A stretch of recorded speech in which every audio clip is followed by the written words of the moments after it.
Olá, muito obrigado pela sua presença. Esse aqui é mais um episódio do programa Que Conta é Essa?, que é o canal do YouTube que discute como o Estado gasta e investe o dinheiro dos nossos impostos. Hoje eu estou com duas pessoas incríveis, dois economistas de peso aqui, o Ângelo De Angelis e o Juliano Goulart. O Juliano Goulart é o nosso convidado de hoje, o nosso entrevistado, e o Ângelo hoje é meu amigo de bancada que está aqui como comentarista, né? Vai ajudar a conversar com o Juliano. O Ângelo também é auditor fiscal aqui da Secretaria da Fazenda, economista pela Unicamp. Ele é membro da comissão técnica da FEBRAFIT, que é a federação que representa nacionalmente as associações dos fiscos estaduais. E o Ângelo também participa do CECIF, que é um think tank, né, que traz hoje a principal discussão de reforma tributária. Ele participou também do Movimento Viva, que aqui no estado de São Paulo discutiu muito mudar o procedimento fiscal de tributação, né, para otimizar. O Juliano é a nossa estrela de hoje. Dá para pegar aqui, Ivan? Dá, né? Tem 3 livros aqui, ó, que eu vou mostrar para aquela ali, ó. São 3 que ele é coautor. Autor ou coautor. Esse aqui é o livro do Juliano, Política Fiscal e Desoneração Tributária no Brasil, segunda edição. Esse livro aqui é um livro que eu já li algumas vezes. Esse daqui, Política de Renúncia Fiscal de Receita Tributária do Estado de São Paulo. Isso aqui mostra como que o dinheiro não chega no povo de modo eficiente.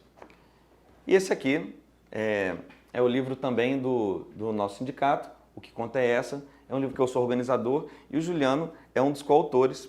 No capítulo do Juliano, ele traz várias discussões interessantes. Capítulo 11, a tributação na formação das desigualdades sociais do Brasil.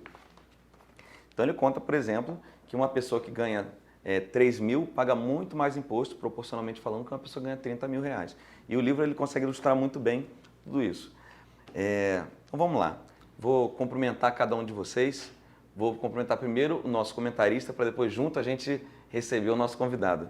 Tudo bom, Ângelo? Boa tarde, como é que você está? Boa tarde, muito obrigado pelo convite. É uma honra muito grande estar aqui ao lado do grande amigo, companheiro Victor, e o nosso grande economista, Juliano Goulart, com quem eu também fui colega da Unicamp e quem eu admiro muito. A empatia entre eu e o Juliano foi muito grande desde o primeiro dia de aula, que a gente começou a discutir essa questão de guerra fiscal e tal. Quando o Juliano, com esse livro aqui, ó, eu tive a honra de ser uma das primeiras pessoas a ficar sabendo sobre, que era a tese de doutoramento dele, que ele comentou comigo e eu apaixonei. E já li também algumas vezes esse livro também, Victor. Muito obrigado, é uma honra muito grande estar aqui. Legal. Para esse convite. E o Juliano chegou aqui, boa tarde, chegou aqui em São Paulo, como é que foi o voo, tudo certinho? Boa tarde, Victor. Super tranquilo. Quero agradecer a oportunidade de estar nesse espaço do Sinafresp, de Que Conta é Essa? De tentar desmistificar um pouco a tributação no Brasil, mostrar aquelas suas desigualdades, né, as suas convergências, mostrar um pouco essas contradições que é o sistema tributário.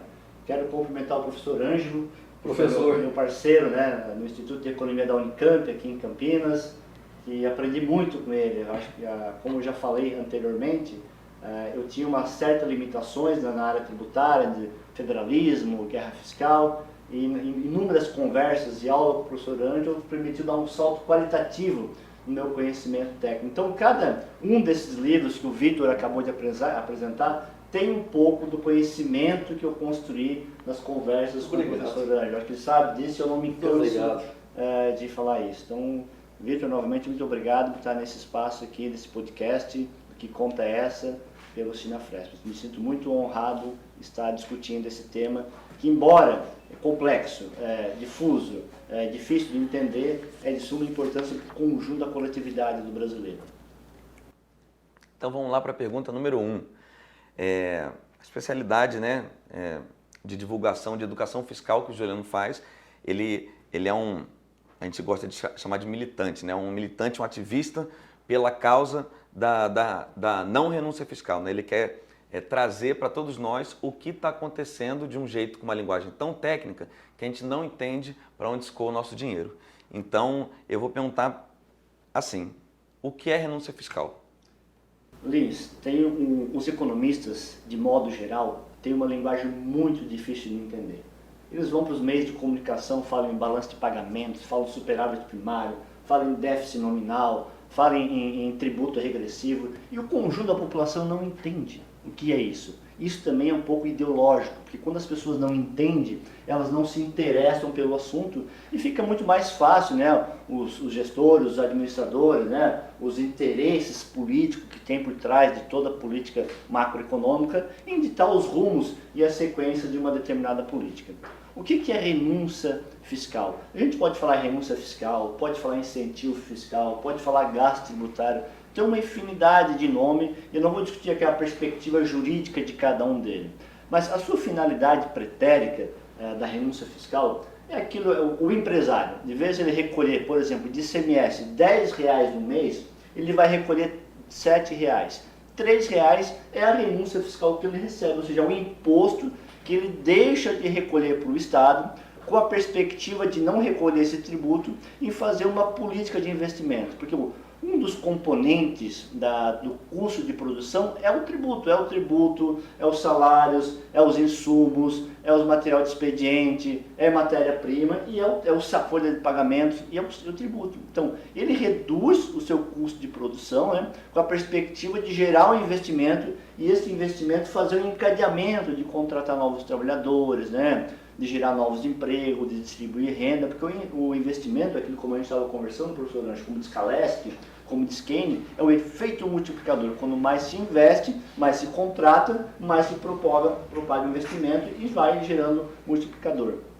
Então a renúncia fiscal é isso, é um imposto devido do Estado, que ele abre mão de arrecadar aquilo com a perspectiva do empresário, seja do setor industrial, seja do setor de serviços, seja do setor comercial, seja do agro, seja qualquer perspectiva de realizar o investimento. Agora, se o empresário pega essa renúncia tributária, como eu expliquei, né, de vez de recolher 10, recolhe 7 e essa diferença 3 e resulta em investimento, é outra história que a gente vai ver no decorrer desse podcast. Beleza.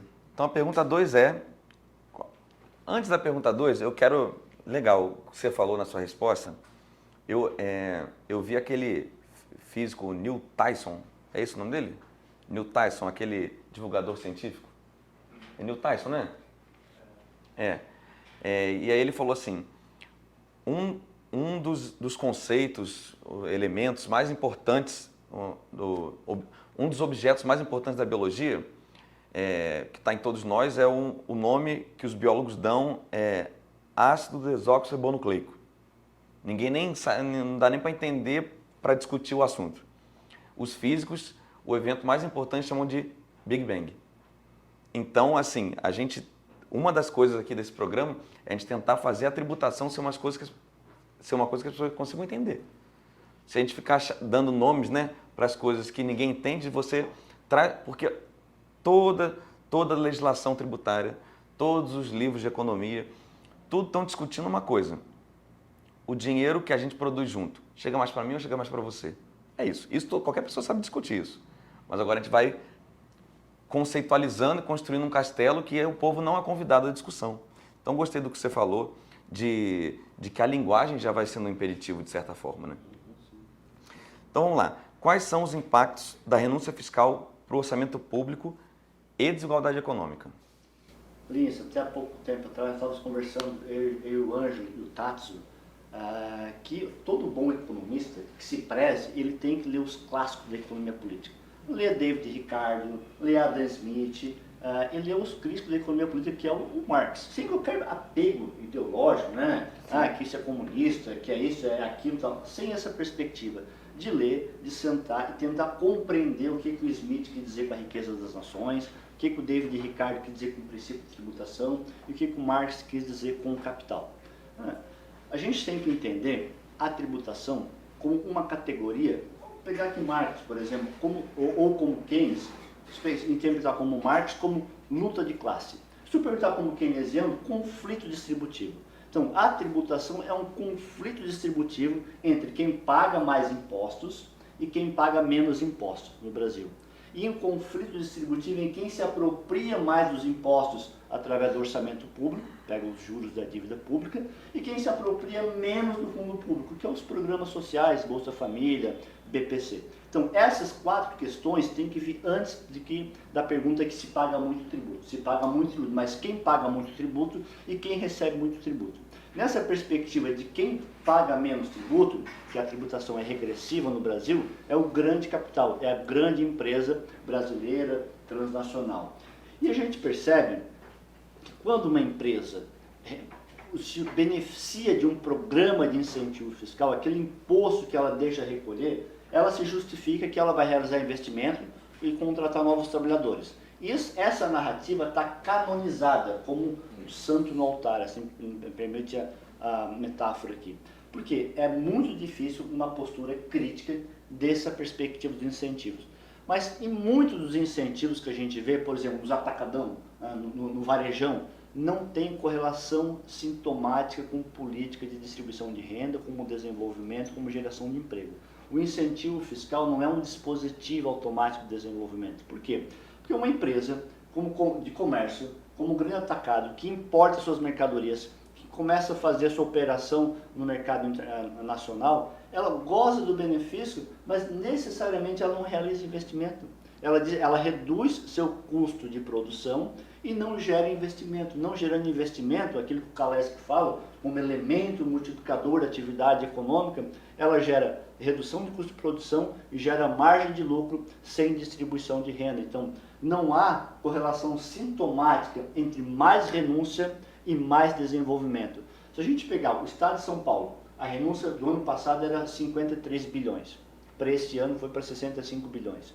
Se a gente pegar há 4 anos atrás, como é que foi a pobreza em São Paulo, como é que foi a desigualdade em São Paulo. E a gente vê nesse período que a renúncia fiscal aumentou. Não só em São Paulo, mas São Paulo, Santa Catarina, Rio de Janeiro, no Brasil como um todo. E a pobreza, a desigualdade, ela não diminuiu no Brasil.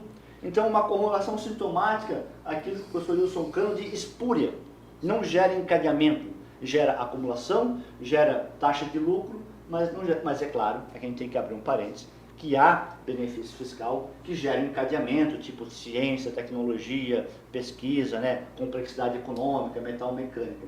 Mas um incentivo bem calibrado por uma determinada empresa, ele tem efeito multiplicador. Agora, quando você dá para um atacadão, quando você esparrama aí em benefício fiscal, não há correlação sintomática nenhuma. Então a gente tem que ter o cuidado de ver isso. Até porque, se você pegar um grande atacadão que vende quinquilharias da China, que vende mesa, sapato, cortina, travesseiro, enxoval e tudo mais, ele tem um regime tributário diferenciado.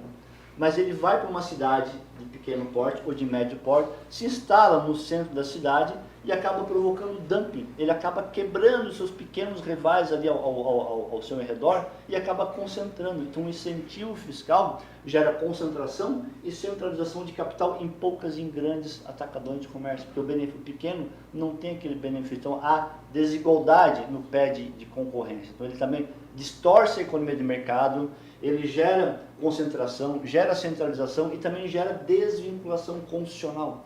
Como assim, Lins? A gente tem, nosso princípio constitucional pertence aos municípios, 25% do ICMS, pertence à saúde, 12% do ICMS, pertence à educação, 25% do ICMS.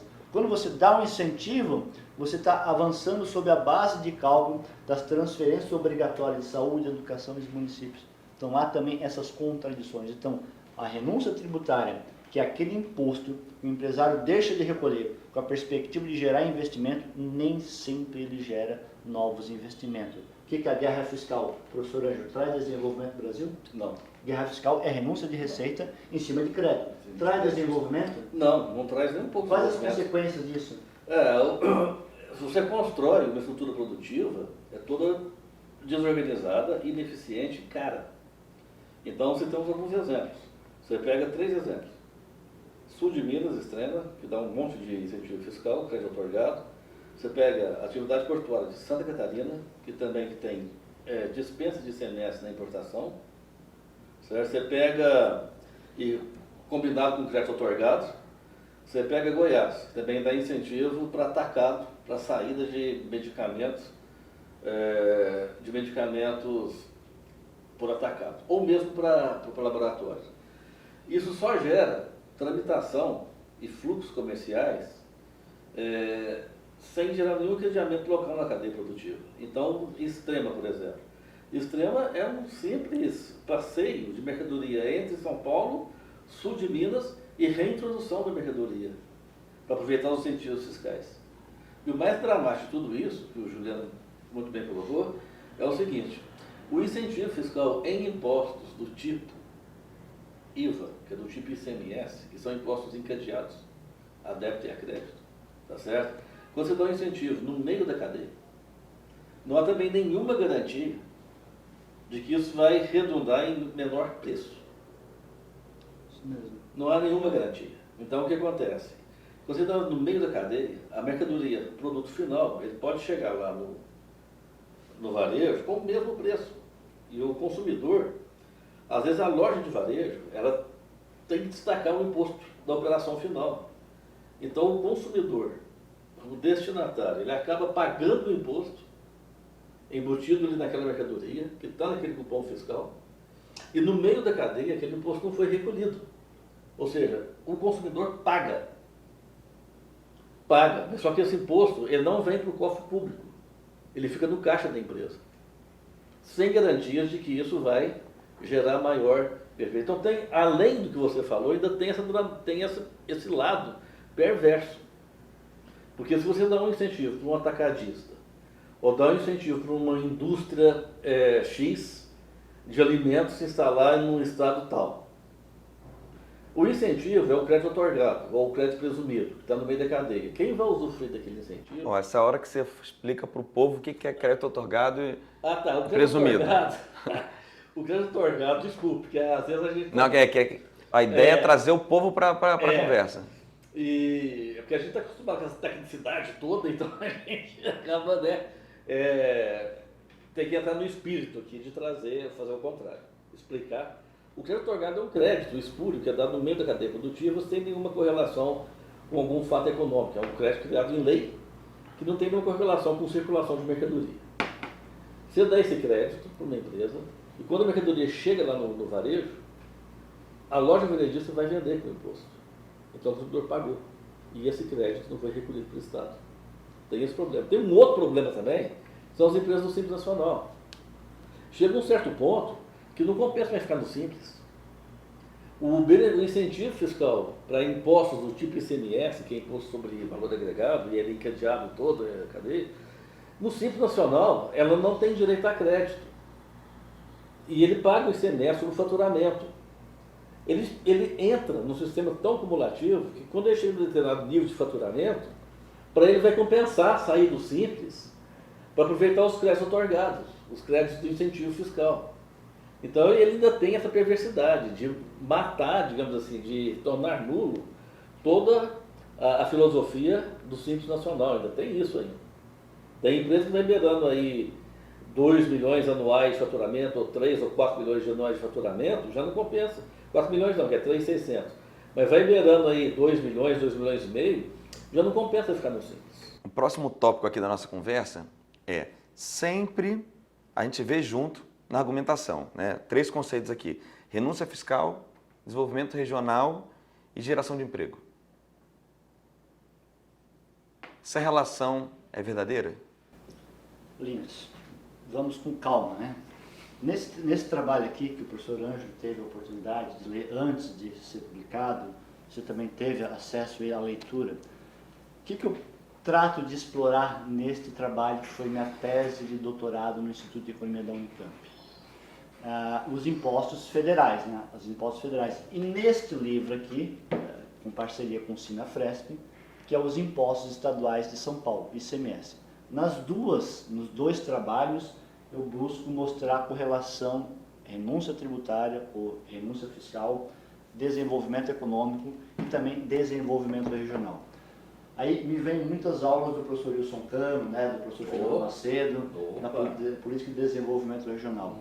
Na sua finalidade pretérita, lá nos anos 50, 60, o incentivo fiscal tinha uma finalidade regional, que era estimular o processo de desenvolvimento no Nordeste brasileiro. A questão regional no Brasil é uma questão do Nordeste. E como que você vai fomentar aquela economia? Através da Sudan, que é no Norte, e da Sudene, que é no Nordeste, que é um programa de benefício fiscal, de imposto de renda, de IPI e tudo mais. Então, aquelas empresas que se instalassem no território da região do Nordeste tinham uma renúncia tributária de até 75%. Então, você queria levar as indústrias do Sul e Sudeste para aquela região. Então, as indústrias instaladas aqui teriam um tratamento tributário vantajoso naquele território. Então, isso era uma finalidade regional no qual os benefícios estavam encadeados com o processo de desenvolvimento. Mas só que com o tempo, com os anos, com relações políticas, as forças, os grupos empresariais, esse benefício que era exclusivo para uma determinada região do Brasil, acabou se pulverizando por todo o Brasil. Então, a finalidade do incentivo na correlação com o regional acabou esfarelando. Acabou igual o pacote de bolacha, esfarela tudo, acabou esfarelando a sua finalidade regional. Até porque, se você pegar todos os incentivos fiscais da União, eles estão concentrados na região Sul e Sudeste. Então, é um desenvolvimento geográfico desigual, aquilo que o David Harvey fala. Você tem um desenvolvimento, mas ele está concentrado em poucas regiões, porque esse incentivo, como o capital atrai capital, os clássicos da economia nos mostram, né? A economia paulista é complexa e vai atraindo mais complexidade, e capital vai gerando capital, o capital vai atraindo capital. E o incentivo, que tinha sua finalidade de pulverizar, de espraiar esse desenvolvimento, acaba se concentrando. Então, se você pega Rio Grande do Sul, pega Santa Catarina, pega Paraná, pega São Paulo, pega Pará, pega qualquer estado do Brasil, onde que são, por exemplo, pega o estado de Pernambuco, onde está concentrado os incentivos fiscais do ICMS? Está na região litorânea e está na capital.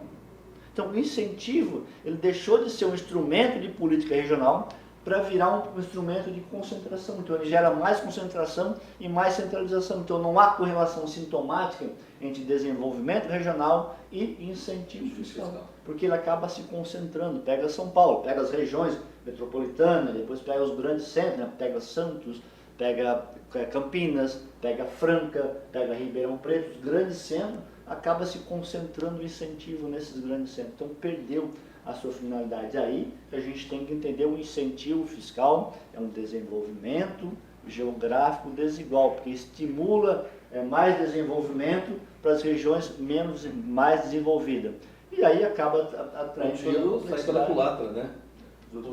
Isso. E o mais dramático disso é o seguinte: quando o Juliano nos traz a concepção original do incentivo, era com tributos federais.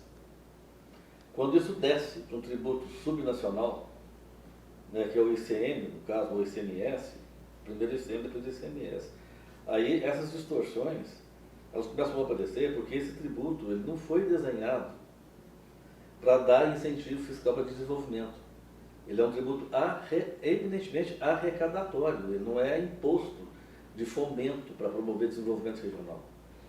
Então, ele acaba concentrando mais. Ele faz o efeito inverso. Ele concentra mais renda, ele reforça a concentração industrial, porque se vocês observarem guerra fiscal, não vai me dizer que Goiás se desenvolveu por conta de guerra fiscal, pelo amor de Deus. Certo? Isso é uma falácia total. O que existe são fluxos comerciais. Entendeu? Agora, as unidades produtivas instaladas em Goiás, a da agroindústria, por exemplo, é natural que a agroindústria vá para onde está a produção da matéria-prima para aquela indústria. A Mitsubishi, que se instalou em Goiás, certo? Porque o mercado de motos, motocicletas e de caminhonetes está ali no coração do Cerrado. E outra coisa, a Mitsubishi instalada em Goiás, ela não causou o encadeamento para trás, não gerou complexidades locais, muito menos geração de empregos em massa, empregos melhores, bem remunerados, não gerou isso, um complexo industrial. Não vai me dizer que Santa Catarina ou Paraná vem se desenvolver com incentivo fiscal, não é. Entendeu? E Lins, com relação à geração de emprego. Fazer uma correlação sintomática, pegar os dados da Fazenda Pública, né, dos incentivos fiscais, porque a gente vê que em São Paulo há um crescimento, assim, Santa Catarina é maior ainda, eu acho que o Maior principal ainda. guerreiro com São Paulo é Santa Catarina. Isso. Você amplia o incentivo e você pega o IBGE, pega a taxa de desemprego, pega o desemprego, mesmo o desemprego oculto, né? Mesmo pega aqueles que já não desalentados, você dá mais incentivo e você não vê a taxa de desemprego caindo. Não há uma relação assim brutal assim. Então há casos e casos, né? Casos específicos e casos não específicos, mas no sentido geral, assim, né? Qual é o sentido da política de renúncia de receita? É gerar acumulação, é gerar fomento, acumulação e redução de custo de produção e taxa de lucro. Então, o sentido da renúncia tributária Em tese mesmo. é a acumulação. Acumulação. Ou seja, emprego, renda, desenvolvimento é secundário ou terciário, porque os indicadores macroeconômicos, os indicadores microeconômicos, olhando ele de cima para baixo, você não encontra essa correlação sintomática. E tem algum jeito de garantir algum tipo de contrapartida social com gasto desse orçamento público? Tem. O que é importante? O benefício fiscal ele não é concedido diretamente por uma empresa, né? Ele não pode ser direcionado, né? Embora isso possa acontecer por causa de relações políticas, de poder que a gente tem no subterrâneo da economia, né? Mas ele vai por setor e vai por regra geral, pega para todos. Agora, o que é importante? Quando uma empresa recebe um tratamento tributário diferenciado, que é através de uma lei, através de um decreto, ou até mesmo através de uma portaria, tem que ter a contrapartida social da empresa. Como, por exemplo, aumentar faturamento. A empresa que tem um benefício tem que aumentar faturamento, porque aumenta faturamento, aumenta a contribuição do ICMS.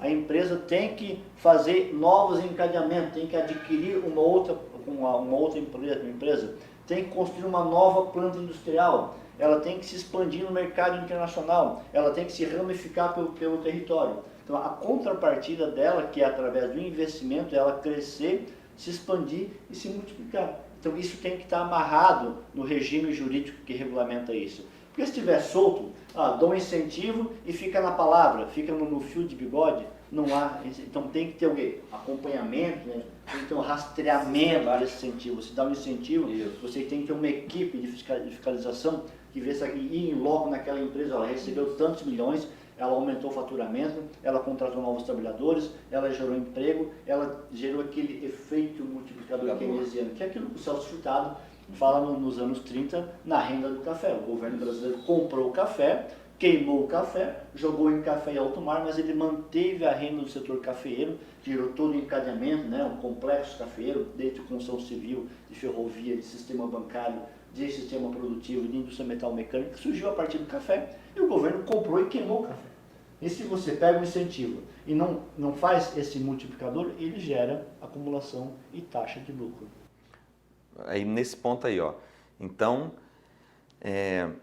se a gente pegar dinheiro público, orçamento, imposto de todo mundo e gastar com uma empresa para gerar apenas acumulação, em qual medida isso compõe a regressividade tributária do sistema? Lins, a receita tributária... Bom, define para a gente o que é regressividade primeiro, né? Então, a Receita Federal, antes de entrar na regressividade, fez um estudo sobre o Bolsa Família e sobre o benefício de prestação continuada, que é o maior programa de transferência de renda da América Latina, se não da economia internacional. E quando você dá R$1 de benefício de prestação continuada ou Bolsa Família, há um multiplicador de 1,76, se eu não me engano é isso o dado. Então há um efeito multiplicador gigantesco, porque aquela transferência de renda vira consumo, na farmácia, no posto de combustível, no mercado. Porque é na ponta, né? Porque é na ponta, as pessoas recebem o dinheiro e como diz Keynes, né, o salário, os trabalhadores gastam o que ganham. Se ele ganha mais, ele gasta mais. Se ele ganha menos, ele gasta menos. Então isso gera um efeito multiplicador na economia local. E como a economia é mais desigual, mais periférica, como na questão do norte e nordeste, o encadeamento é maior ainda. Então há uma multiplicação grande quando você faz transferência direta de renda. E quando você faz indireta, o efeito multiplicador é menos. Como diz também o Kaleski, o gasto orçamentário, aquele em obras públicas, né? rodovias, portos, aeroportos, telecomunicações, energia, que é o gasto direto do orçamento público, ele tem mais encadeamento que o gasto indireto. Porque você não consegue, porque no gasto direto você contrata empresas, contrata serviço de terceiro, então o encadeamento é maior. Agora, em relação o segundo ponto, a regressividade, quanto mais as pessoas ganham, menos imposto elas pagam. Como assim? Um cidadão que está aqui na Avenida trabalhando aqui na Avenida Paulista, que ganha um salário mínimo, ele paga 7% no quilo de arroz.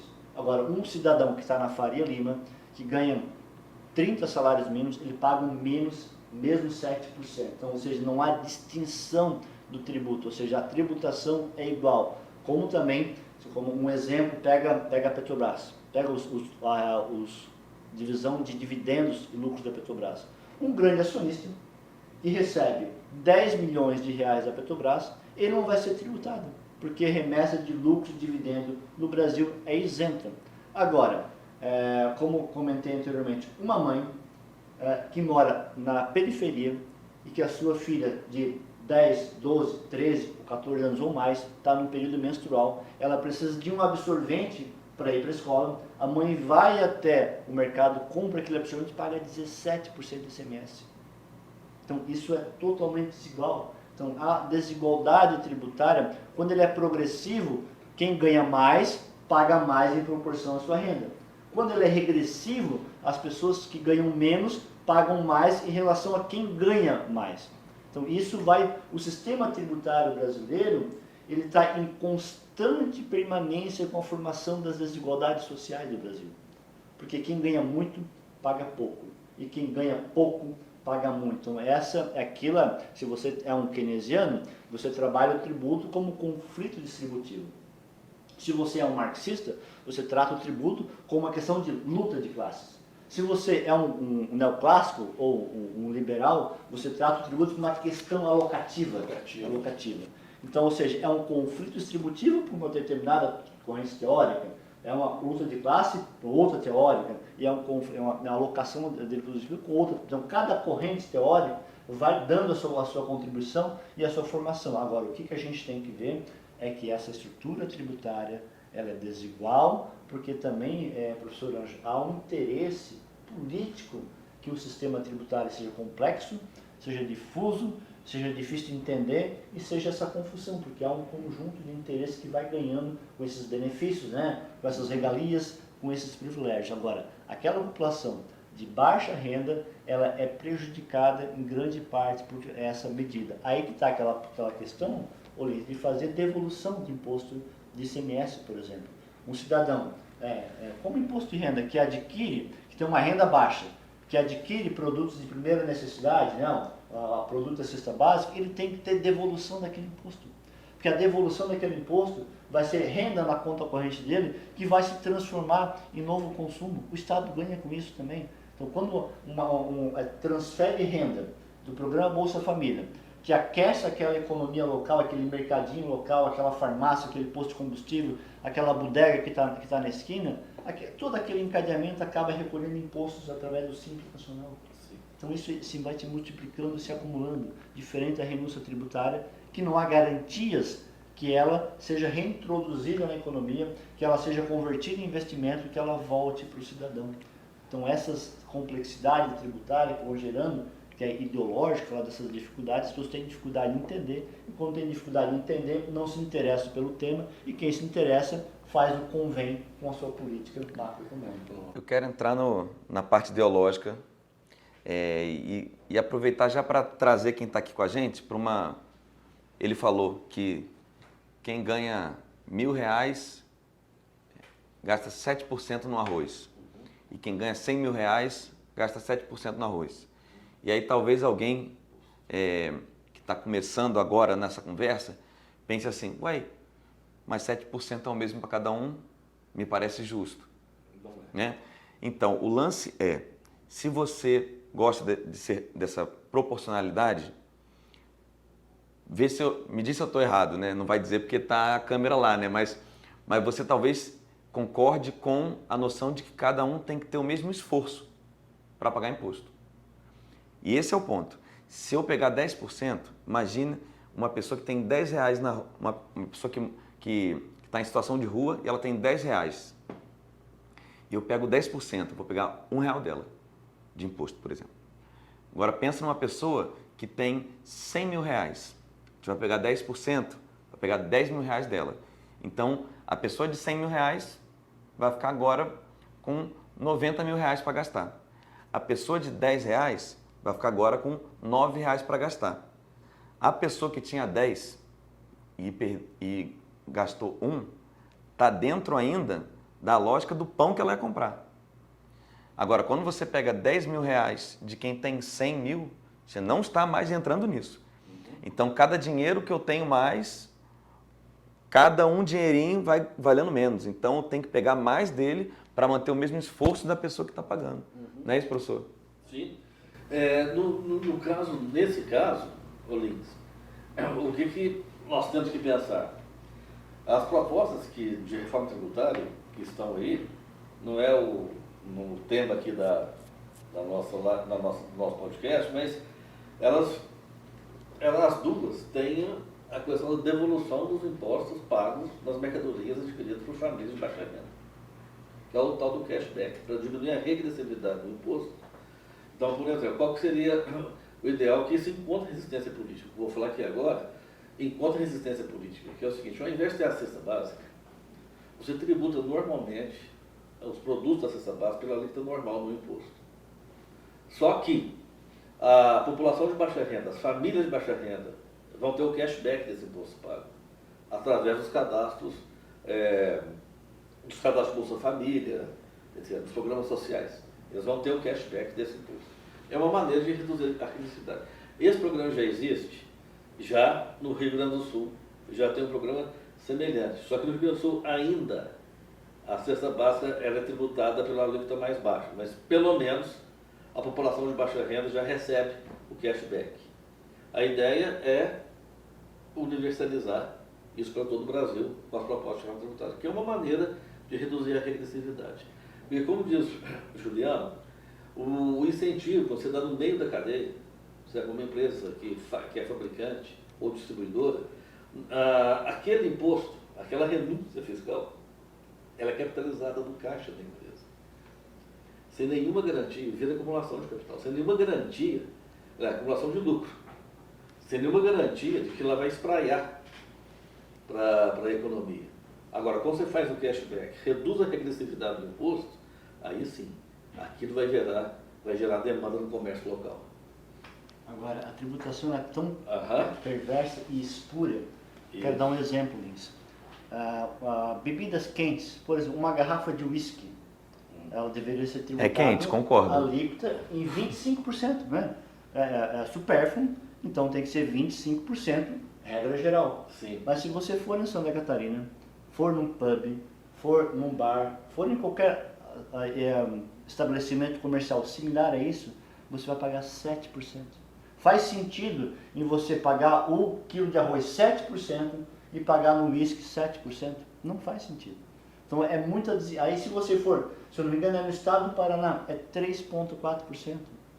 Então é tão distorsivo assim, que acaba gerando uma confusão. E quem é que toma uísque? O uísque é aquele uísque importado. É uma população de alta renda. E ela paga 7% numa garrafa de uísque. Não faz sentido. Então, esses benefícios, esses créditos que estão se dando, eles são espúrios, porque ele acaba não distinguindo muitas mercadorias.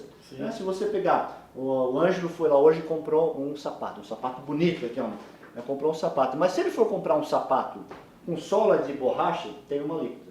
Mas se ele for comprar um sapato com sola de madeira, tem outra alíquota. E se ele for comprar um sapato com sola de qualquer outro material, tem outra alíquota. Então é confuso, difuso, mas porque existe um interesse econômico nessa difusão e nessa confusão.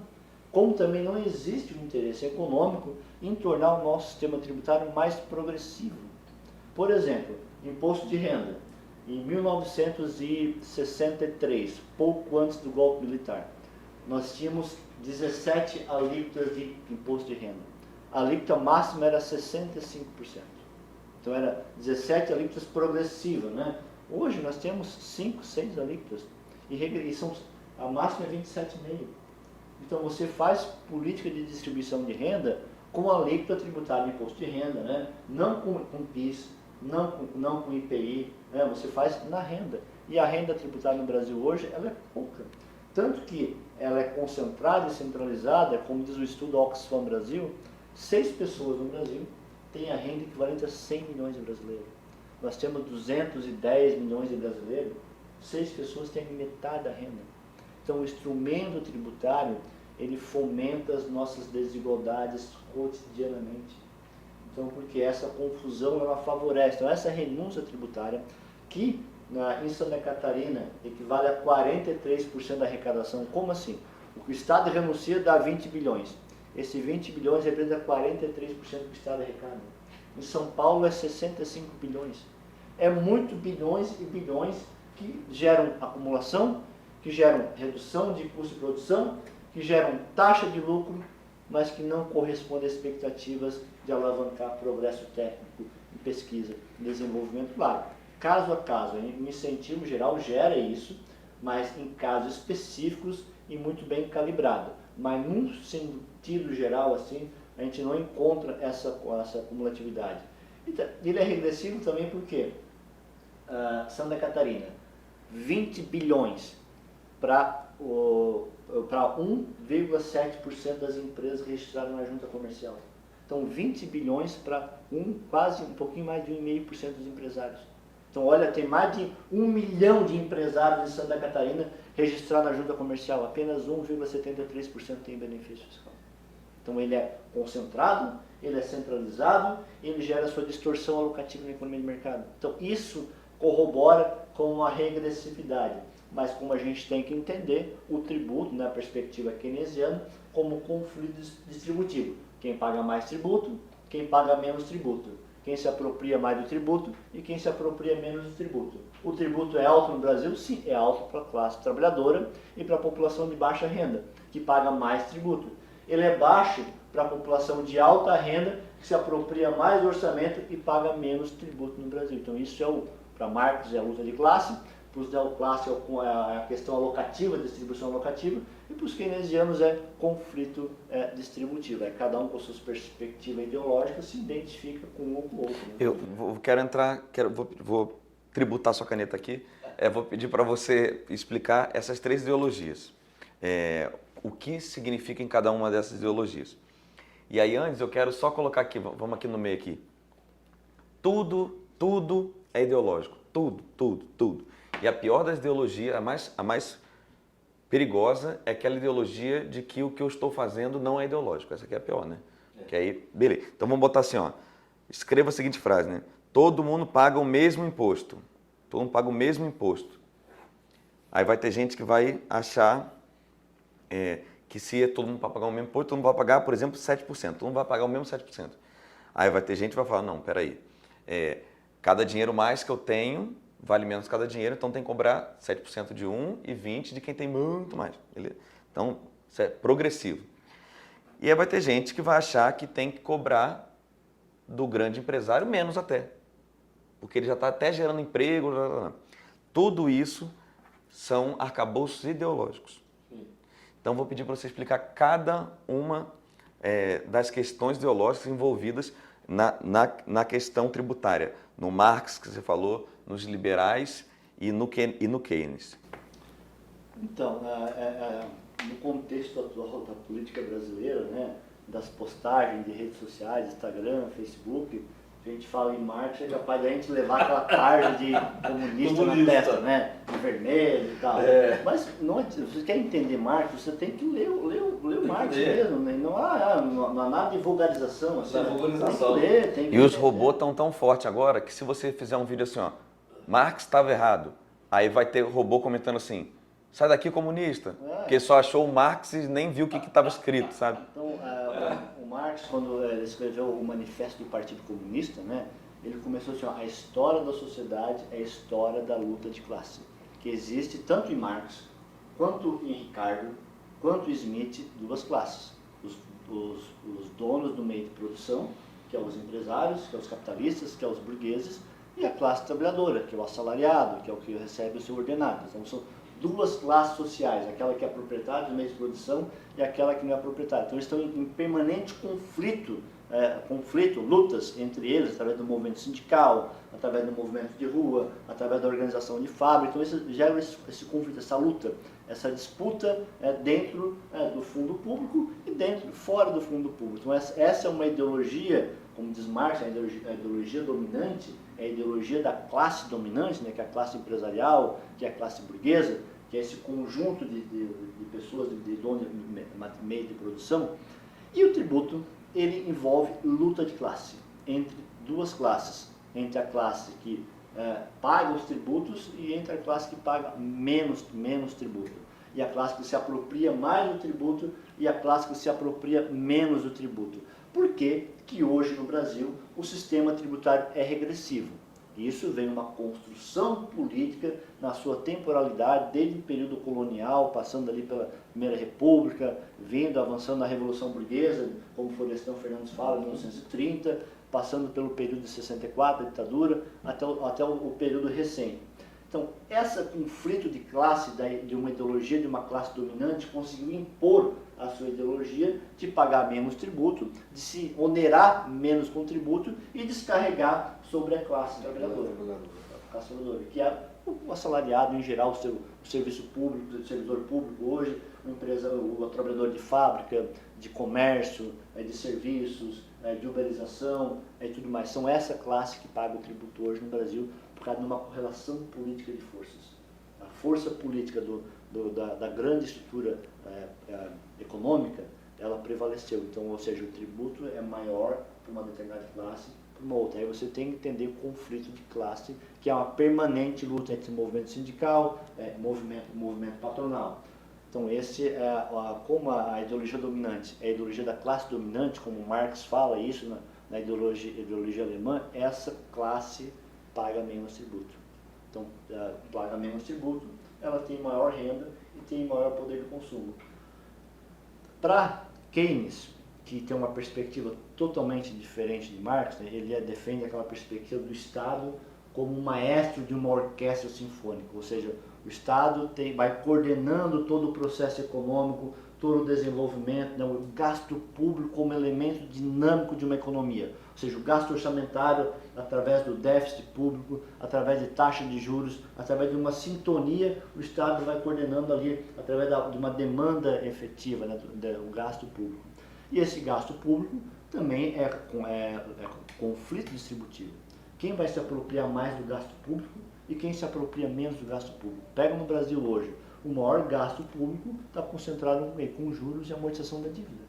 Quem são essa classe? E o menor gasto hoje está com benefício de prestação social, né, BPC, e Bolsa Família. Bolsa Família é 0,5% do PIB. Quantos por cento do PIB é os juros? Dá 5% do PIB. Olha a disparidade. Isso com 0,5% do PIB, você fez uma revolução social no Brasil, tirou milhões e milhões de pessoas da miséria e da pobreza. Imagina se você desse 5% do PIB de transferência de renda para essas pessoas. Olha o encadeamento multiplicador que geraria na economia local. Então, mas esse conflito distributivo entre essas duas classes, a classe endinheirada e a classe menos favorecida, está dentro de uma perspectiva de política de quem comanda da política econômica. Se quem comanda a política econômica, quem comanda o subterrâneo da política econômica. Então, esse conflito gerou também uma disparidade na distribuição desigual do fundo público, quem paga mais e quem paga menos. Agora, a perspectiva ideológica neoclássica é de um conflito, é uma questão, tudo se resolve, uma falha de mercado, tem uma falha, você vai lá, faz uma intervenção cirúrgica e resolve aquela falha de mercado, mas o Estado não pode intervir.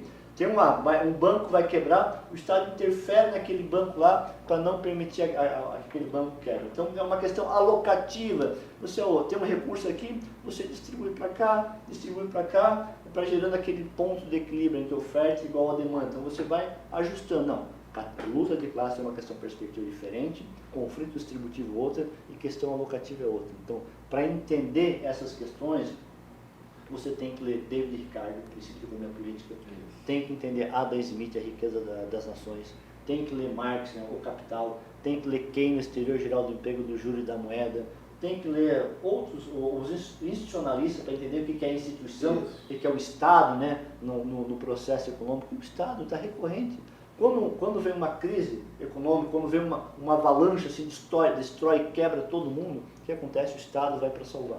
Por exemplo, na pandemia do novo coronavírus. O que os Estados ampliaram de incentivo fiscal foi exorbitante. Foi significativo. Começaram a desonerar todo quanto é processo, desde cadeia produtiva, desde o meio da cadeia até o final da cadeia, até no início da cadeia, com a perspectiva de não quebrar a empresa. Então o Estado vai intervindo. Ou seja, esses neoliberais, esses economias austríacos, quando quebra a derradeira, eles chamam o Estado. O Estado para resolver, para intervir. Ah, sim. Entende? Que nós estávamos conversando É aqui. socialista no prejuízo e capitalista no lucro? Essa frase é... É antiga, Por né? exemplo, o Anjo pode falar. Quem foi que as grandes obras públicas, Siderbras, Telebrás, Estado. Petrobras, todas- Telebrás. Então o Estado foi o grande construtor, o fundo público que construiu as grandes rodovias, os grandes sistemas de telecomunicações, desde o telégrafo lá no século XVIII, né? Olha a Embrapa. O papel da Embrapa para o desenvolvimento do Centro-Oeste, para o desenvolvimento do Cerrado, é uma estatal, é importantíssimo, é pesquisa, é ciência, o Estado ele entrou ali. Então, desde aquele período que a concepção, né? É o Estado como coordenador do processo econômico, o Estado intervindo, né? Fazendo gastos públicos como elemento dinâmico, né? E aí o que vai a gente pegar hoje no Brasil, nós temos o menor investimento público da história. Menor investimento. E quando você não tem investimento público, você não tem demais investimento, porque o investimento público puxa o investimento privado. Quando o Estado vai construir uma grande rodovia, né, vai contratar uma grande construtora, ele vai pegar recursos públicos e jogar para essa construtora. Essa construtora vai gerar investimento, porque ela vai comprar ferro, ela vai comprar material elétrico, ela vai comprar o piche para fazer o asfalto, ela vai comprar o cimento da empresa. Então ela vai fazer investimento. Então o investimento público, ele vai desrepresando um conjunto de demanda reprimida. Então quando mais investimento público, mais o investimento público contrata trabalhadores, distribui renda e gera encadeamento muito diferente da renúncia tributária. Muito diferente. Tem uma empresa em Santa Catarina que tem 450 milhões de reais em benefício fiscal. E qual é o encadeamento dela? Gera dumping. Gera dumping, quebra o seu rival mais próximo e acaba desarticulando os pequenos negócios ali. Sim. A economia americana, ela é liberal? Negativo. Negativo. Qual que é o papel do Estado na geração de renda, produto, na economia americana? Indutor. E em que medida? A indústria aeroespacial, a NASA? Se a gente ler o Estado Empreendedor da Mazzucato, ela cita o caso da Apple. A Apple é um projeto de Estado. Então, O que seria esse celular teu aqui, ó, não sei, da Apple, se não tivesse internet? Não, vão achar que eu sou burguês. Isso aqui é um Android. Android, tá. O que seria desse Android se não tivesse internet? Não, O que seria desse teu celular sem internet? A internet é um projeto de Estado. O GPS é um projeto de Estado. O que seria disso? Nada. Negativamente nada. Então, esse aparelho aqui, esse Android aqui, é fruto de um projeto estatal da economia norte-americana que gerou a Apple, que gerou a internet, que gerou encadeamento. Então, não há conexão de liberalismo sem Estado. Então, isso é uma falácia. Se você pega a economia sul-coreana, as grandes empresas de economia sul-coreana, pega a Samsung, pega a LG, pega a Hyundai, pega a Kia. Que fique claro que toda a nossa admiração pela Coreia do Sul, que é o melhor país logo depois do Brasil, ou até melhor, é porque a minha companheira é coreana. Olha, eu vou te confessar, eu adoro os doraminhas do Netflix, tá? Eu assisto sempre aqueles doraminhas, assisti agora recentemente com a minha esposa, Pousando no Amor. Bem legal, eu sou fã dos doramas sul-coreanos. Mas assim, ó, a Samsung, por exemplo, tem proteção estatal. A BMW tem proteção estatal do governo alemão. Né? A Apple tem proteção estatal do governo norte-americano. Como é que é? A Nissan, a Toyota, a Mitsubishi, todas. A Philco, que são empresas japonesas, têm proteção Todas. do Império do Sol. Do Império do Sol. É. O Plano Marshall, o que foi o Plano Marshall? É a proteção. Então, assim, não há desenvolvimento, né? Sem o Estado. O que a gente vê, por exemplo, no livro do Chang, Chutando a Escada? Quando um determinado país, como o Brasil, por exemplo, começa a atingir certo nível de desenvolvimento, aí vem aquelas instituições, Banco Mundial, FMI, que estão a serviço de um grande Estado, né, uma grande nação, começam a chutar a escada, tem que fazer austeridade, tem que ter taxa de juros altos, tem que fazer teoria das vantagens comparativas, né? O Brasil só exporta minério de ferro cru, exporta soja e importa máquinas e equipamentos. O que foi o Tratado de Mituim entre Portugal e Inglaterra? Portugal exportava vinho para a Inglaterra e a Inglaterra exportava produtos têxteis para o Portugal. O que gerou isso? Um grande processo de industrialização na economia inglesa e Portugal se especializou em vinho. O país pobre é aquele que se especializa em produtos com baixa valorização, tipo soja, cana-de-açúcar, produtos primários em gerais, né? E país rico é aquele que se especializa em bens e equipamentos, máquinas, ciência, tecnologia, chips, complexidade. E de alto valor agregado. Aí, se você tributa consumo e produção, você deveria tributar renda, patrimônio, né? Ao invés de consumo e produção. Então, tributar o consumo ele pode ficar mais caro, né? A produção fica mais caro para o consumidor final. E tributar a renda, a herança, o patrimônio, pega direto, o lucro, os dividendos, pega direto e não pode baixar os produtos, né? O preço das mercadorias. Quero entrar agora no assunto que deu o que falar. No final do ano passado, a gente teve, que eu digo é o fisco, né? Teve o nosso congresso da FENAFISCO, a Federação do Fisco Estadual e Distrital, e o Juliano apresentou um trabalho, um estudo que ele fez sobre a dívida ativa. Opa. Então aí a gente vê um problema que é o seguinte: o Estado tem dinheiro a receber e dinheiro a pagar. E a gente já está cansado de dizer que, e o Brasil inteiro já está bem no debate público, que o dinheiro que a gente deve, a gente paga muito caro por ele.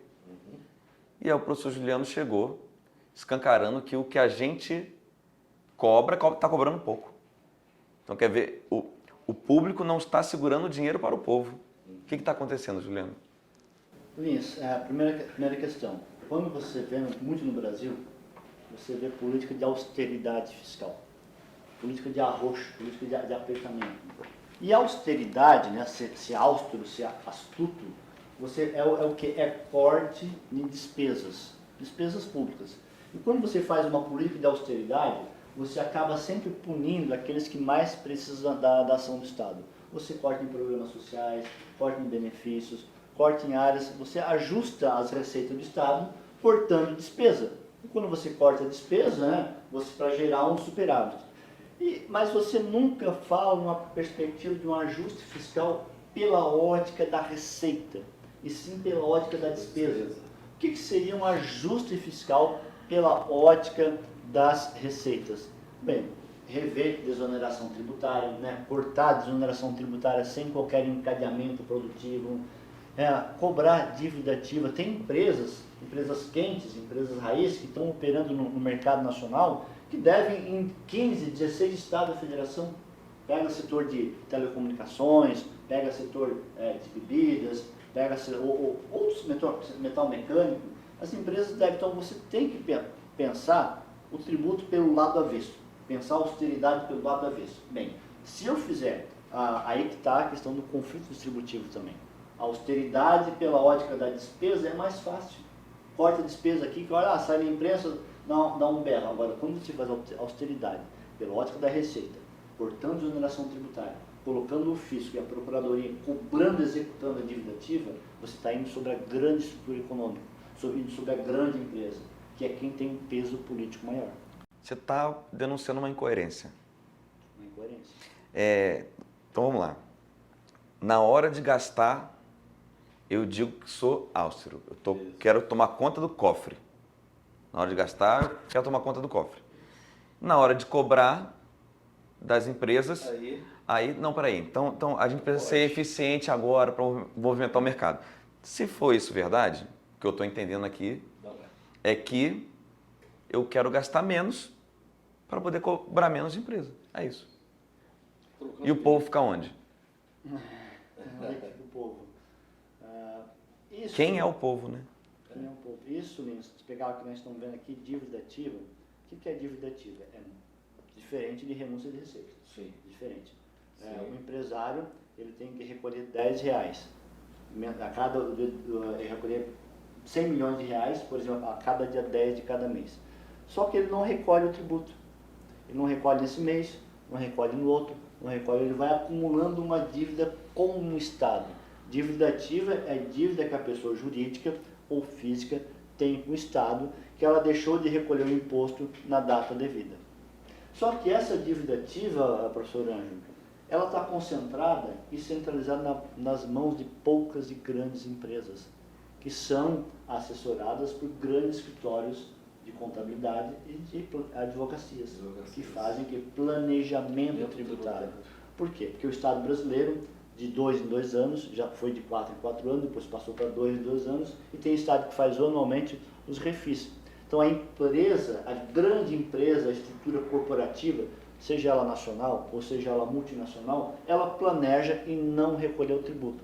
Ela deixou de recolher R$1 milhão, passa em 2 anos, vem 2 anos, vem um programa de refinanciamento fiscal, em vez de ela pagar R$1 milhão, ela paga menos, porque o Estado dá um perdão de juros, dá um perdão de correção monetária. Se pagar na data devida, em vez de pagar R$1 milhão, vai pagar 600, vai pagar 400, vai pagar 200, tem caso de desconto de até 95%.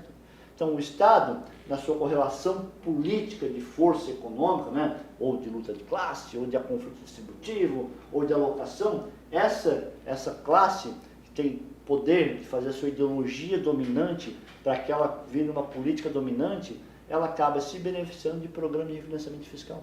Hoje, por exemplo, a dívida ativa de todos os estados da federação representam 16% do PIB nacional. É muito recurso.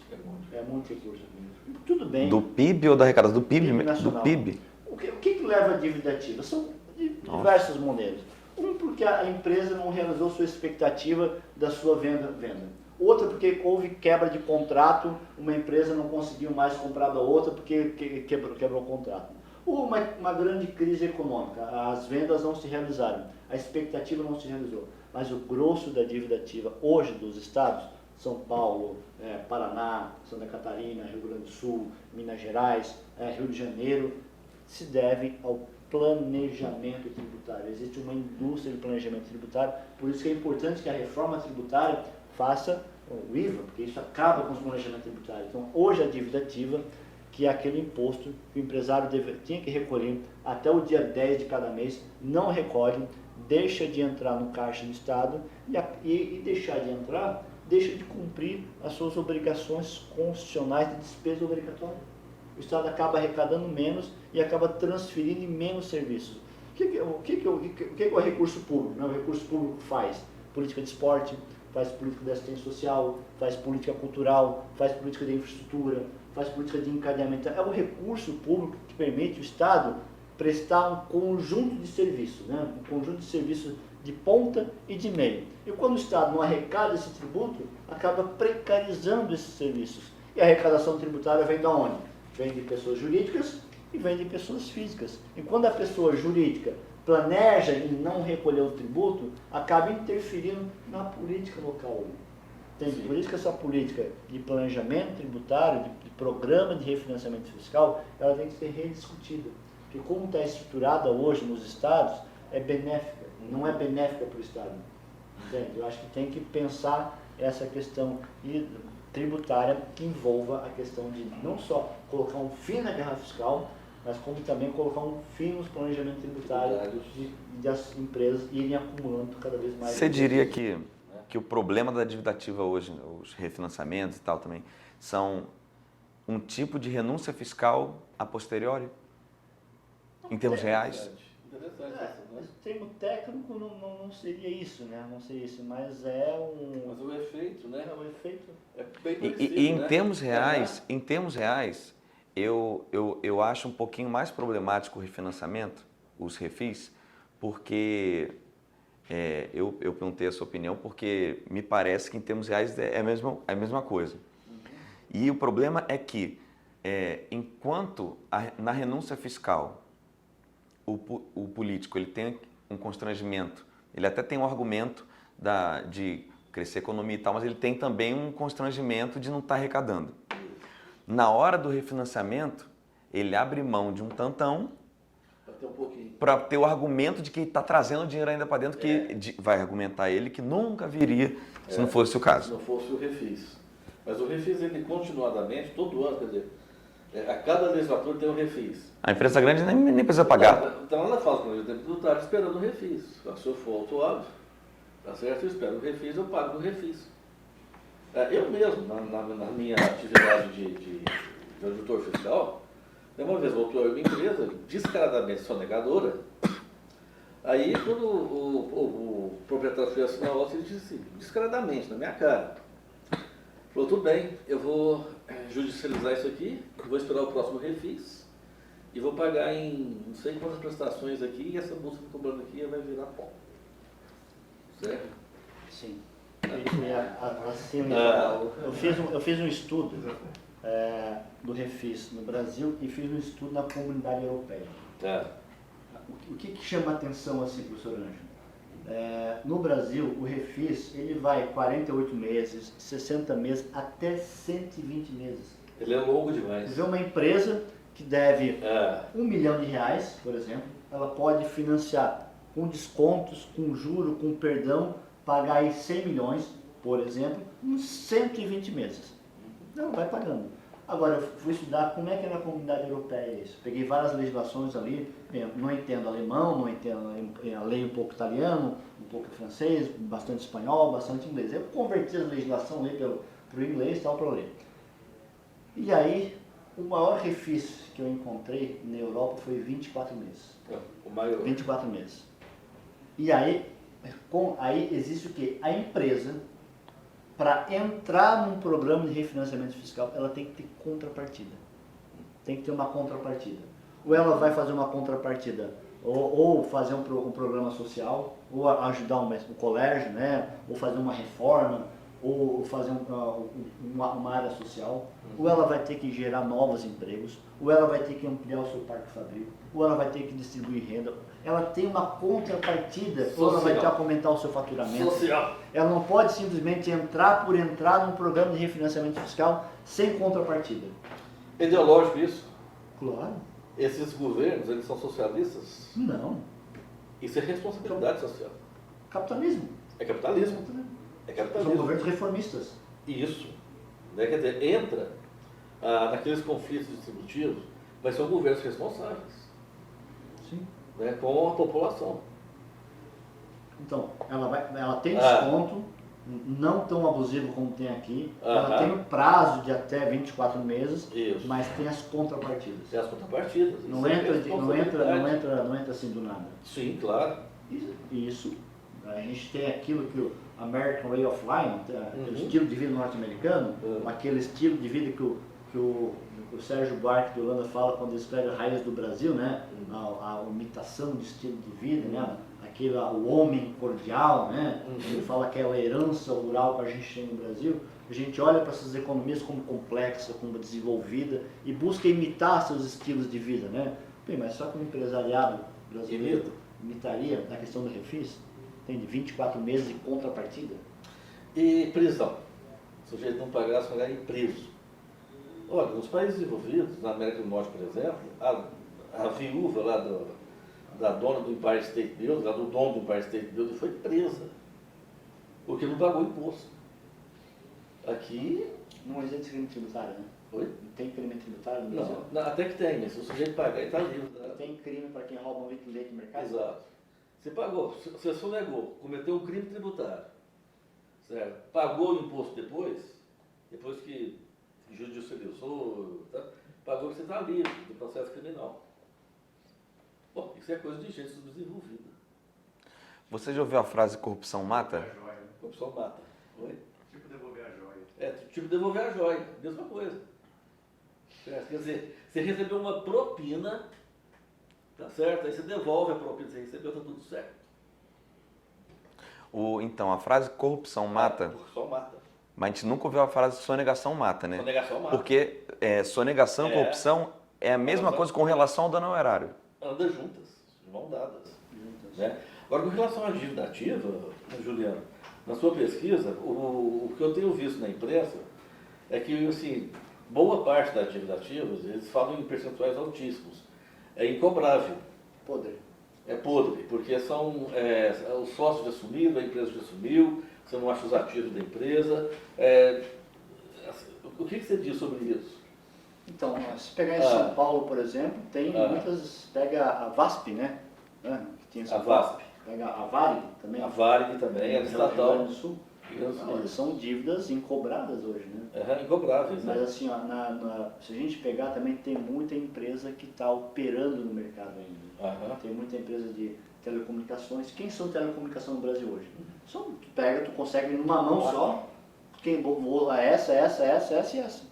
Essas 4, elas estão na totalidade do território nacional. Em cada estado, ela tem uma inscrição estadual.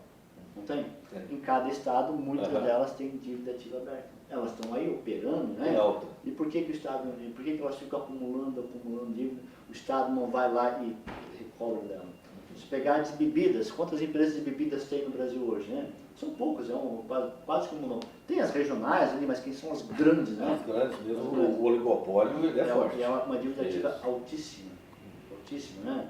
Então, tem como cobrar dessa. As empresas que estão, poucas já não tem como mais cobrar. E muitas têm como cobrar.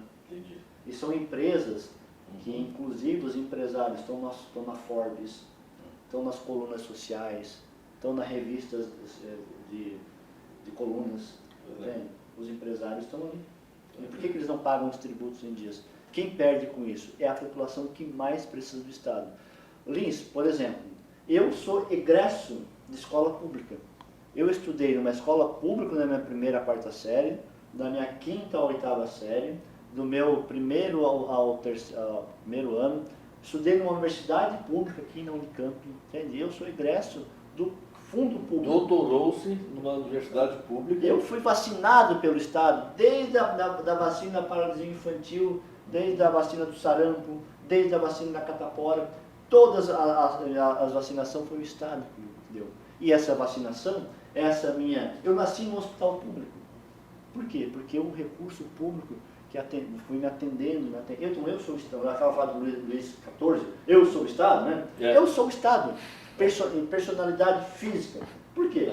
Escola pública, saúde pública, a rodovia passa na frente da minha casa, o telefone chega lá porque era uma estatal, o combustível do meu carro era uma estatal. Então, eu sou usuário do serviço público, como sua totalidade. Fui usuário, né? Trabalho numa empresa, numa universidade pública. Entende? Então, o que é vamos pensar na perspectiva liberal, ou ultraliberal, ou ultraconservadora? Tira o Estado. Por exemplo, se nunca tivesse escolas públicas no Brasil, como seria a nossa educação hoje? Se não tivesse o SUS, como é que seria a saúde brasileira? Então, é o recurso público, o Estado arrecada, embora de forma regressiva da população que menos tem renda, que permite que essa população que menos tem renda se aproprie ainda um pouco do orçamento público. Por exemplo, que a gente estava conversando hoje, faz sentido, num país como o Brasil, manter uma taxa de juros de 13,5%, 14% e a mais, aí não faz sentido. É um atraso. O Stiglitz falou que é uma pena de morte para o povo brasileiro. É regressivo, é andar para trás. É cavar mais o buraco do poço ainda mais fundo. Então não faz sentido nenhum em ter uma taxa de juros como está hoje. Quem ganha e se beneficia com a taxa de juros hoje? É poucas famílias, poucas empresas. Aí não estimula o que é a indústria privada investir, porque vai comprar títulos públicos, não estimula o camarada ali a adquirir bens de consumo, por quê? Porque o crédito vai ficar caro. Entende? Há todo um efeito reverso, espuro, negativo na economia popular, na economia local. Porque não há sintonia entre política fiscal, política monetária e política cambial. Há dessintonia. Dessintonia. E aí os tributos, na sua regressividade, repõem cotidianamente as nossas desigualdades sociais, nossas desigualdades regionais e nossas desigualdades de renda.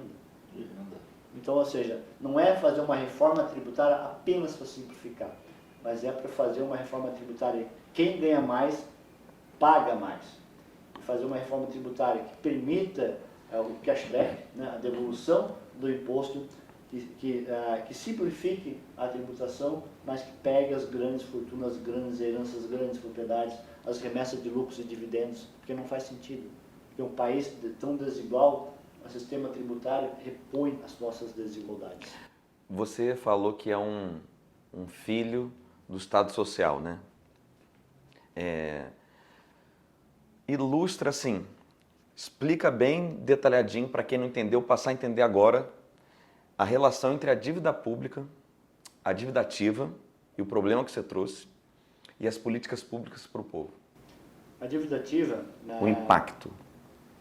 A pessoa física, o cidadão comum, ou a pessoa jurídica, a empresa, tem suas obrigações tributárias em recolher o tributo para o Estado brasileiro. Esse tributo, o Estado faz o quê? Faz política pública. Faz política de infraestrutura, política social, política cultural, política de esporte, política de educação, como um todo. E eu sou egresso do fundo público. Por quê? Porque eu nasci num hospital público, hospital mantido pelo Estado na época, com recursos públicos. Eu estudei numa escola pública, no Colégio Estadual Antônio João, que foi mantido pelo Estado de Santa Catarina. Depois eu estudei na Unicamp, mantida pelo Estado de São Paulo. Então, todos esses recursos públicos que o Estado arrecadou de forma regressiva da classe trabalhadora, permitiu que eu nascesse numa escola pública, que eu nascesse no hospital público, que eu estudasse numa escola pública e que me informasse numa escola pública. Então, porque extraiu, os trabalhadores permitiram isso, que são os que mais pagam tributo e que são os que menos se beneficiam. Então, quando um empresário de um setor de telecomunicações, que é gigantesco, que é o oligopólio, deixa de recolher o tributo, estando inscrito em dívida ativa, acaba precarizando o serviço público, porque é o serviço público que permite minimamente que um aluno tenha uma educação pública gratuita e de qualidade num colégio do interior de Pindamonhangaba, no interior de São Paulo, no interior de Franca, no interior de Santos, no interior de Campinas. Então, é o Estado que mantém através dos recursos públicos. Então, essa correlação entre tributos e serviços públicos que permite essa correlação. Agora, que conta é essa? Quem é que paga? E quem não paga? Quem não paga é o grande estrutura produtiva. Sim. É aquilo. Se você conseguiu trabalhar bastante e comprar um imóvel próprio para morar e não pagar aluguel, legal. Aí você comprou o segundo para alugar, para fazer uma renda extra, 27,5%. Mas se você tiver 20 e fizer um fundo imobiliário, é zero. Não é isso? Sim. Se você tiver um apartamento aqui, simples que seja, na cidade, você vai pagar o IPTU, que é salgadinho. Mas agora, se você tiver um grande latifúndio, aí o ITR é quase nada. E em tudo a gente vê essa mesma estrutura sendo repetida, né? A gente estava na Faria Lima, num programa subquadro aqui do nosso Conta Essa, que é o Povo Fala, não é isso? O Povo Fala. A gente foi lá e fez várias perguntas para as pessoas. A gente queria confirmar se... A gente pegou uma pesquisa do professor Francisco Tavares. É um campo que ele está trazendo no Brasil chamado Sociologia Fiscal. Qual que é a percepção das pessoas de pagar imposto ou não e tal. E a gente pegou a pesquisa dele e as mesmas perguntas fomos fazer na Faria Lima. Vamos ver se a Faria Lima pensa igual ou não o Brasil. E a gente vai sair ainda a avaliação disso, mas a impressão é de que não pensa, como os resultados ali. E aí, naquele dia, a nossa próxima ação, uma das próximas ações nossas, vai ser uma cobertura da rua no dia sem imposto, não é isso? Que dia que é o dia sem imposto, Tatsu? É 2 de junho, ó. 2 de junho. Vamos comemorar. É de qual entidade? É uma entidade ou é descentralizado o dia? É descentralizado. Então, aí nesse dia, o dia sem imposto, as empresas dão desconto para o cliente do tamanho que seria o imposto, para dizer para o consumidor quanto que está pagando. Quanto paga de imposto? E a gente vai no mesmo dia na rua fazer o dia sem estado e mostrar tudo que se faz com o imposto. Imagina sem isso aqui também, como é que ia ser? Pois é, o asfalto, a luz. como que seria um dia sem Estado, Ângelo De Angelis? Um dia Um dia.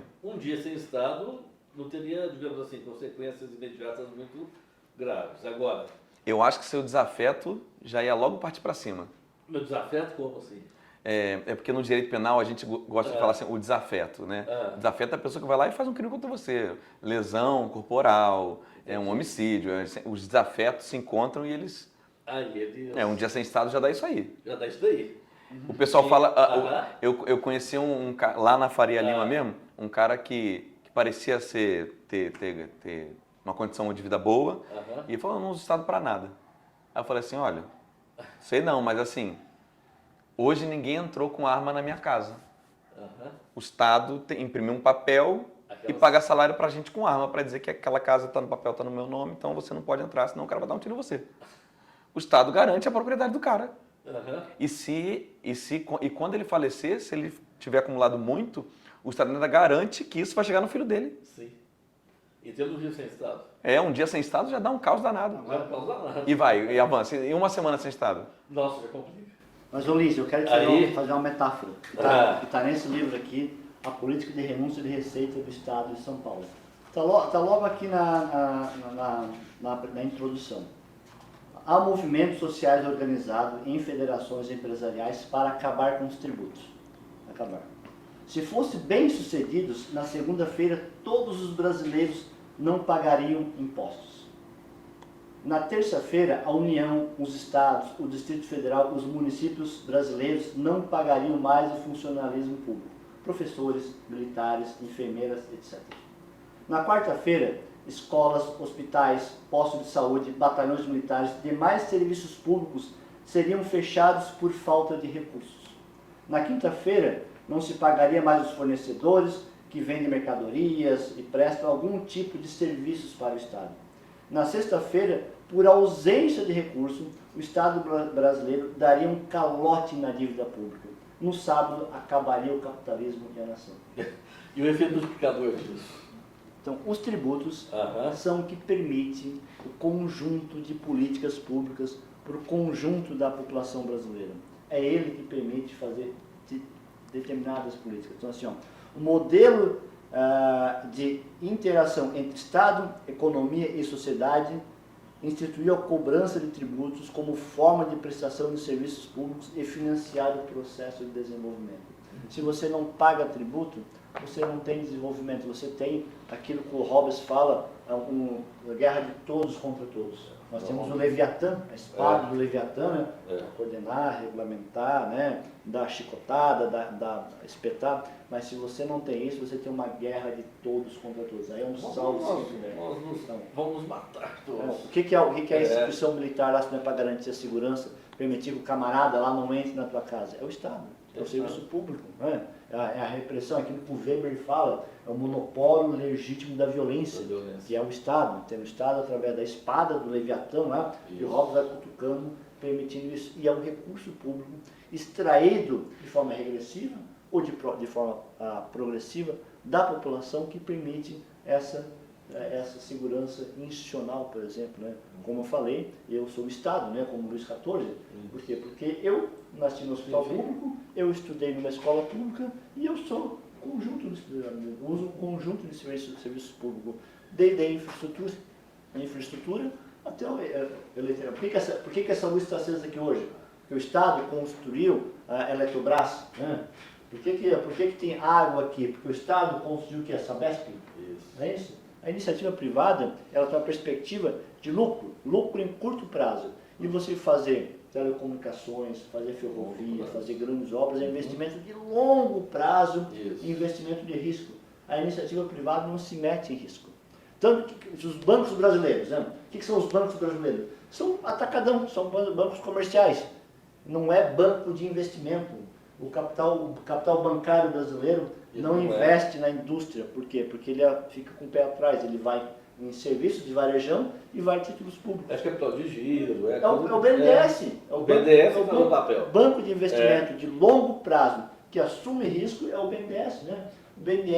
Foi o BNDES que financiou o plano de metas do governo Luciano Kubitschek, o que financiou o PAEG do governo militares, que que financiou o primeiro e o segundo PMDD, governos militares, que financiou o PAC do Lula, depois da Dilma. Nenhum banco privado, esses que estão aqui na Faria Lima, que estão na Avenida Paulista, fazem investimentos de longo prazo e de risco, não assumem. Eles não fazem energia, eles não fazem telecomunicações, eles não fazem saneamento, é tudo Estado através do recurso público e dos bancos públicos que vai construindo isso. Aí depois o que faz? Privatiza. Aí entrega a preço de banana para a iniciativa privada. Mas tem muito querendo reestatizar, né?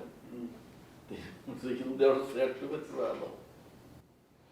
Um dia sem Estado. Em quanto tempo que acaba o capitalismo? Uma semana. Aí pode vir um socialismo, comunismo, o que quiser. Ou não. Feudalismo. Feudalismo, né? Feudalismo. Mas eu acho Então, que não é nada disso. Modo de produção feudal. Os anarcapitalistas, Tatsu, É. eles né, ficam imaginando um mundo sem Estado que... já que a gente hoje come sucrilho, Nescau e a gente é se comportado de alguma forma, eles acham que se acabar o Estado, não precisa mais do Estado. Mas já teve uma vez em que o Estado não existiu, o Império Romano caiu e o que aconteceu? Foi o que ele falou, foi o feudalismo. Né? É um passando a faca no outro. Exatamente, mas hoje é muito pior. Hoje me parece que a barbárie, nós vamos matar uns aos outros. Hoje, sem Estado, entendeu? Não precisa ir muito longe. Você quer ver uma sociedade, o que há de mais próximo, uma sociedade sem Estado? Vai nos países africanos, na África subsaariana. Chama Estado falido, né? Pelas relações internacionais. Exatamente, são estados artificiais, na verdade. Aqueles estados foram construídos sobre tribos, que guerreiam entre si.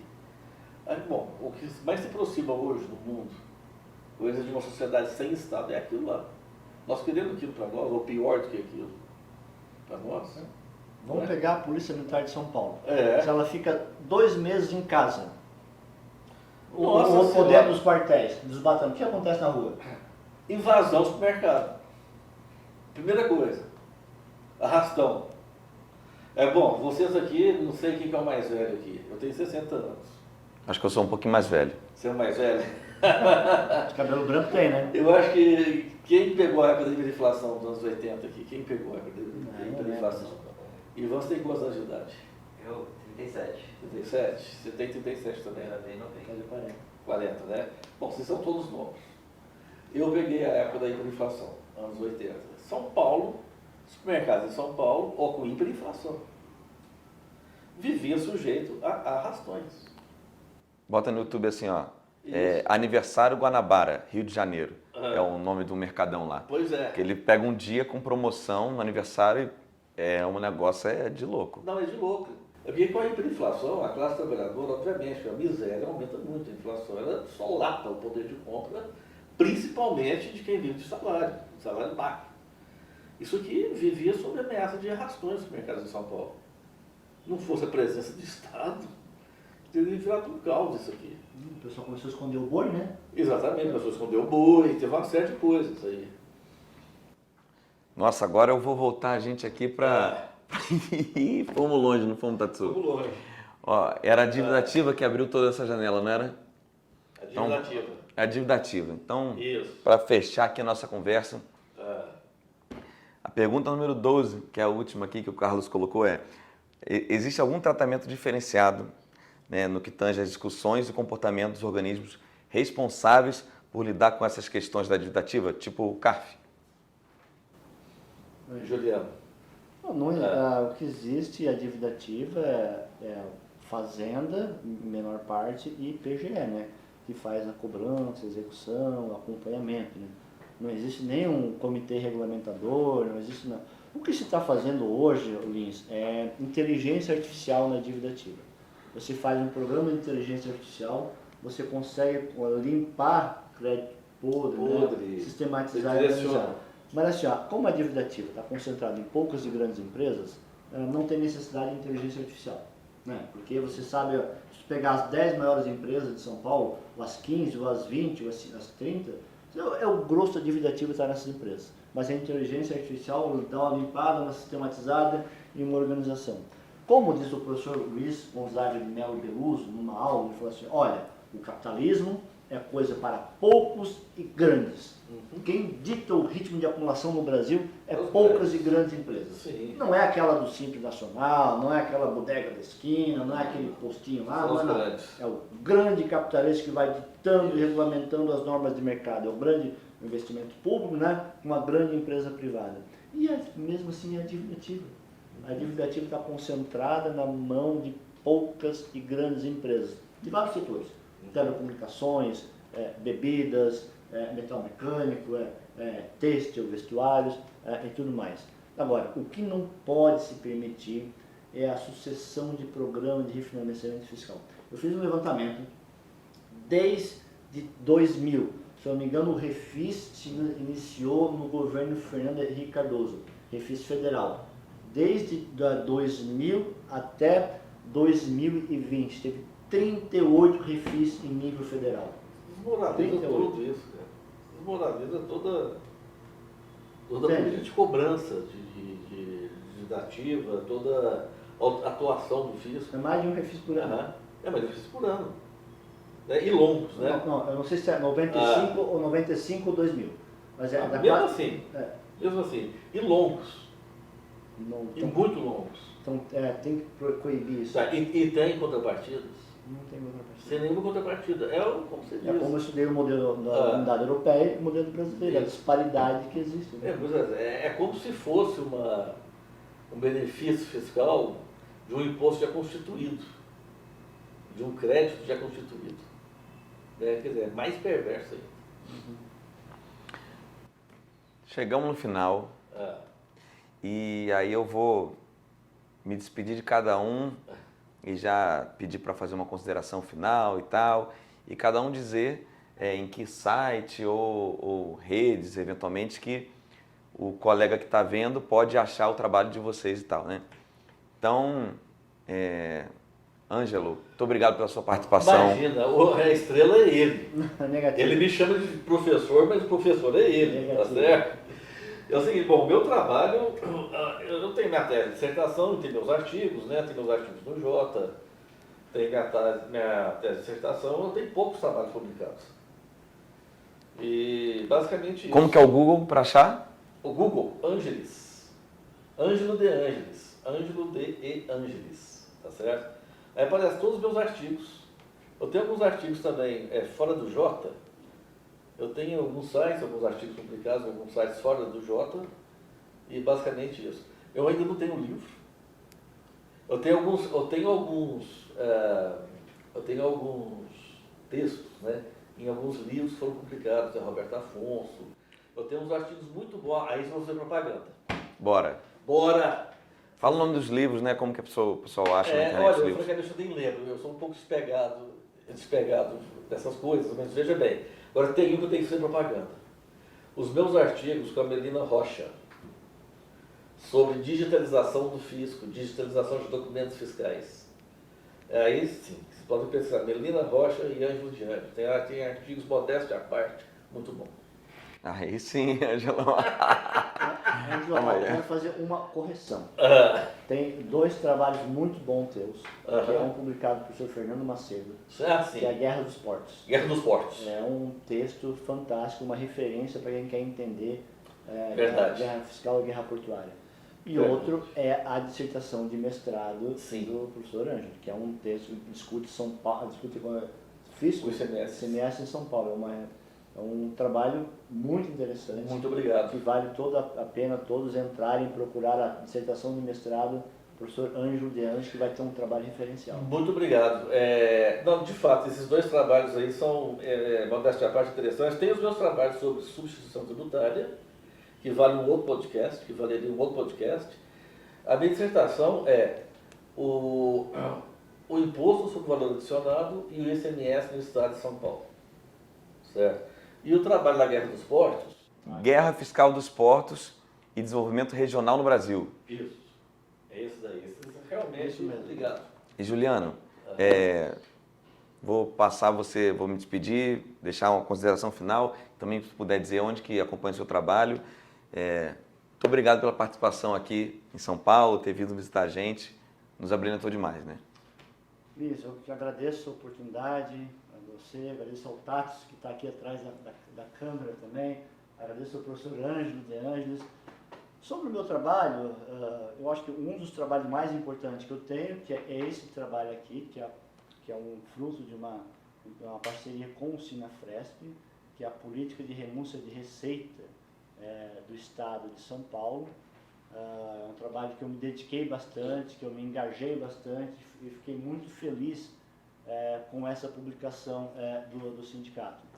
Um outro trabalho também que me deixou muito feliz também é a política fiscal e exoneração tributária no Brasil, que é a minha tese de doutorado no Instituto de Economia na Unicamp, em Economia.